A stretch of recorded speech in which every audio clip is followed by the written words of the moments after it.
এই যে আমি রেডি হয়ে গেছি, চলো তোমাদের ঘুরিয়ে আনি আমার কাকার মেয়ের বিয়ে বাড়িতে। তো আমরা সবাই চলে গিয়েছিলাম ওখানে। আর ওখানে যাওয়ার পর দিদি আর রুষা প্রথমেই ফটোগ্রাফারের কাছে ফটো তুলতে ব্যস্ত হয়ে পড়লো।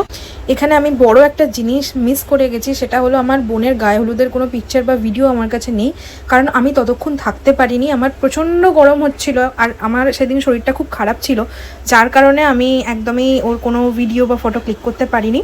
তো এরপর আমি বাড়ি চলে এসেছিলাম। বাড়ি আসার পর বাড়ির অবস্থাটা একবার দেখে নাও। ওর মাথা টোটালি খারাপ হয়ে গেছে। মা কেন পড়ে, মানে মা এটা কী পড়েছে আর কেন পড়েছে।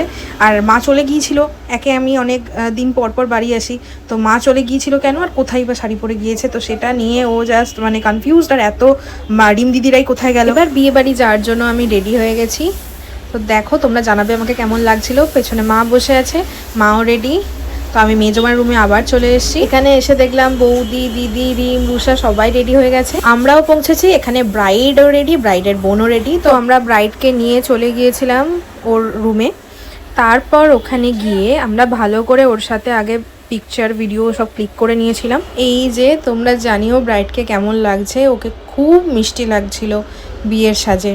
তো এই দিনটা সবাইকেই স্পেশাল লাগে।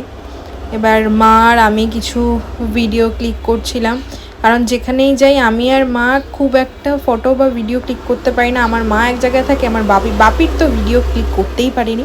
তারপর এবার সবাই মিলে, ফ্যামিলি মেম্বার্স মিলে কনের সাথে একটুখানি পিকচার ক্লিক করা হচ্ছিল আর কি ওই সময়টা।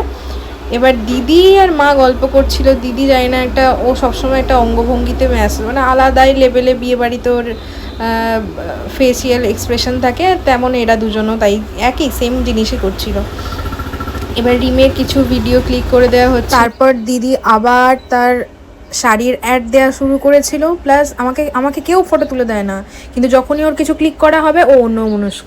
ও এতটাই শান্ত মেয়ে, চিন্তার বাইরে। এবার পিসির আবদারে পিসির সাথে একটা ভালো করে ভিডিও নিলাম। তারপর রুষা আর মা দাঁড়িয়েছিল, ওদের একটু ভিডিও ক্লিক করে দেখলাম ওখানে বাজি ফাটছে।